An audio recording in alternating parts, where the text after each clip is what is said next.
Jai Sri Krishna. We will continue our study of chapter 18 of Bhagavad Gita, building on the insights from the previous sessions, where Lord Krishna discussed the three types of knowledge: action, doer, intelligence or understanding, and determination.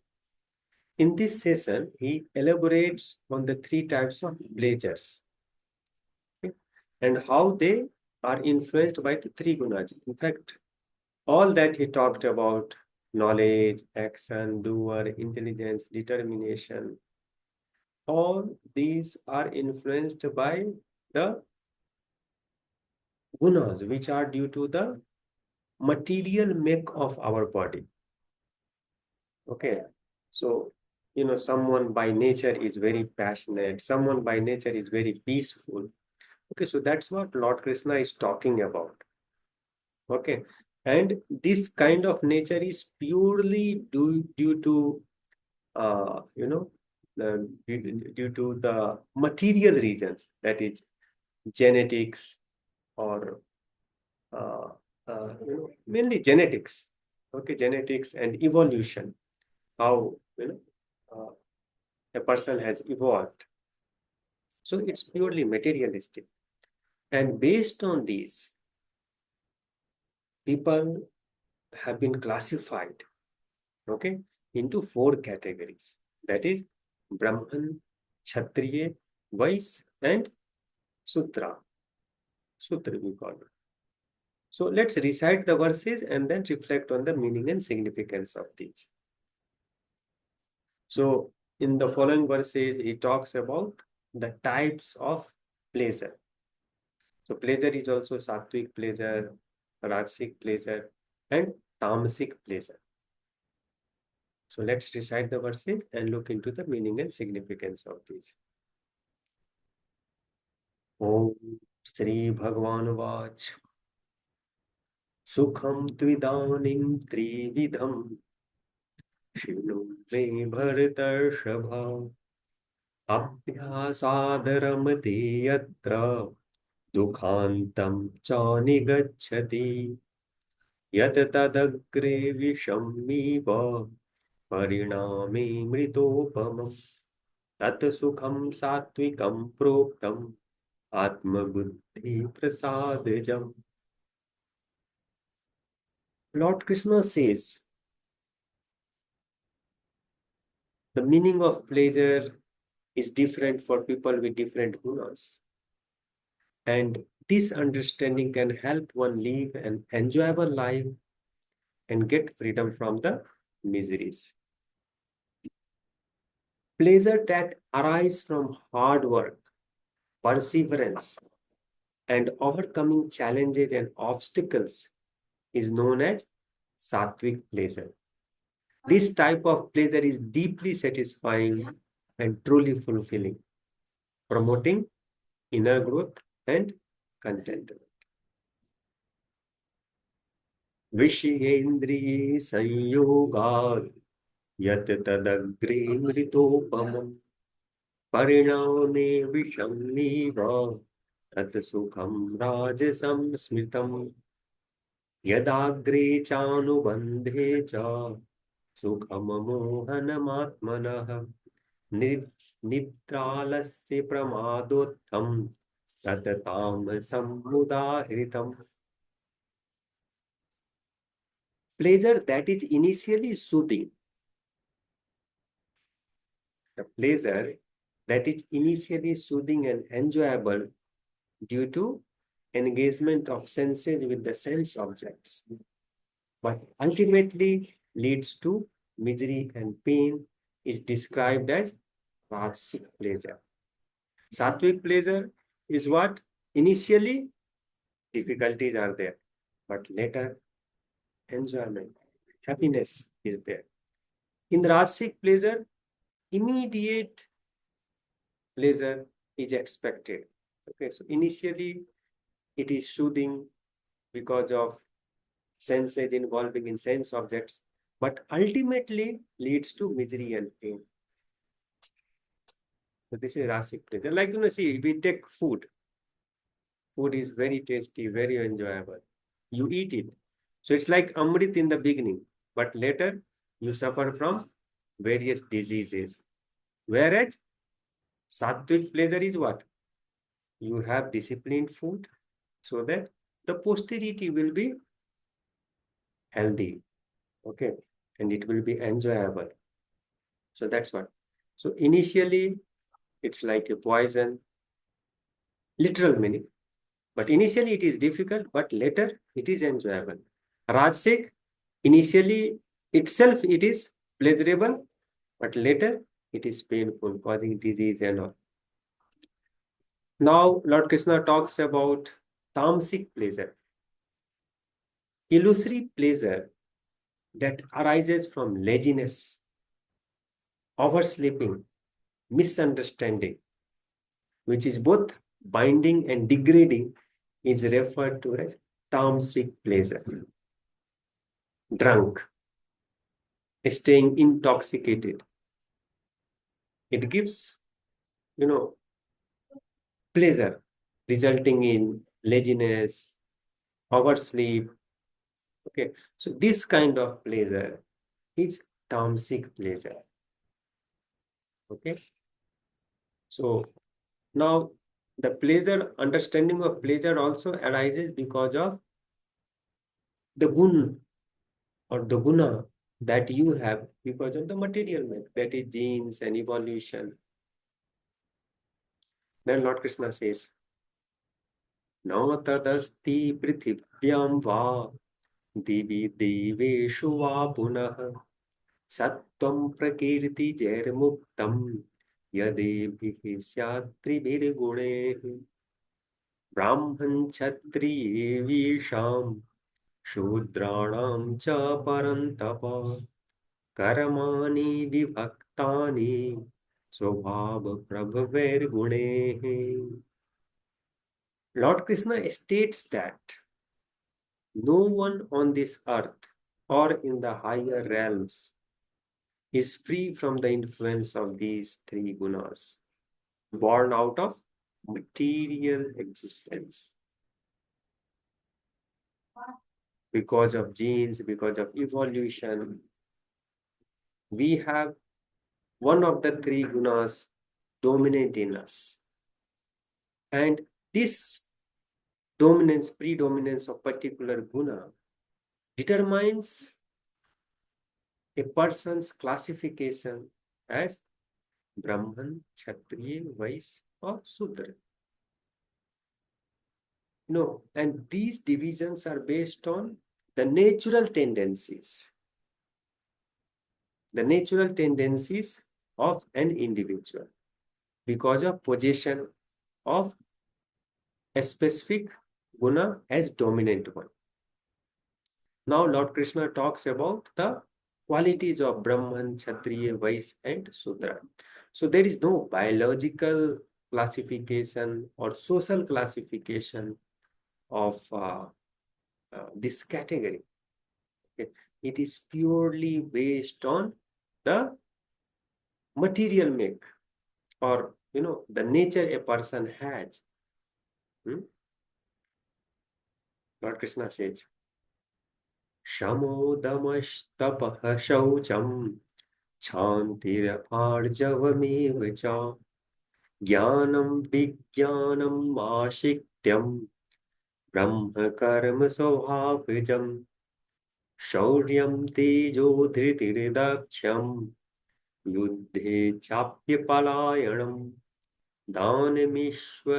दानमीश्वरम् अभावश्च छात्रं कर्म स्वभावजम्."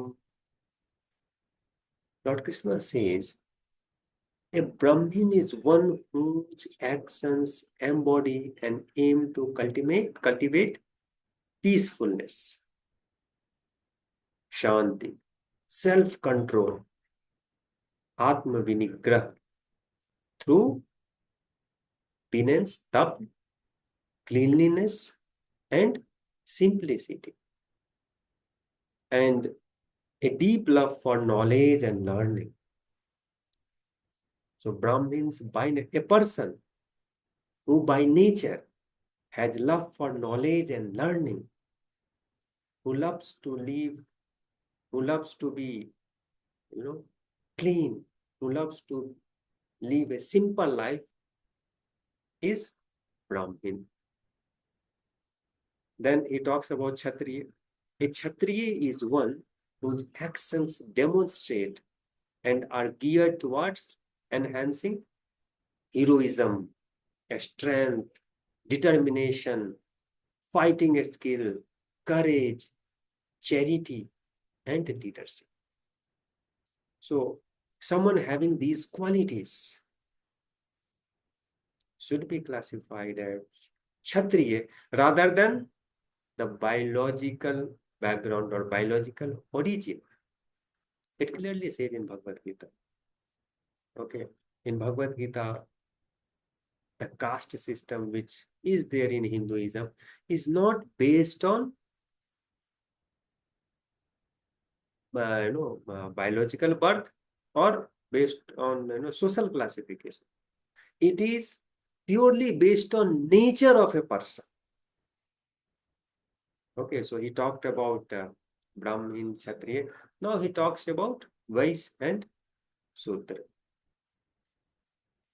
Krishi Gaurakshi Vanijyam Vaishya Karma Swabhajam Paricharyatmakam Karma Shudrasyapi Swabhajam Swe Swe Karamanyabhiritah Samsiddhim Labhate Narah Swakarma Niritah Siddhim Yatha Vindati Tachino Yatah Praviritirbhutanam Yen Sarvamidam Tatam Swakarmana Tam Bhascharya Siddhim Bindati Manavah.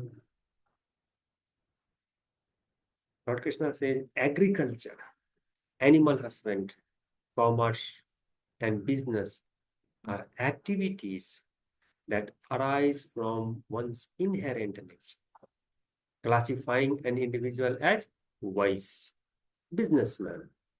Such individuals are naturally inclined towards physical labor and providing service to others. Lord Krishna explains that by engaging in activities aligned with one's innate guna, one can achieve perfection in their duties. How can this perfection be achieved?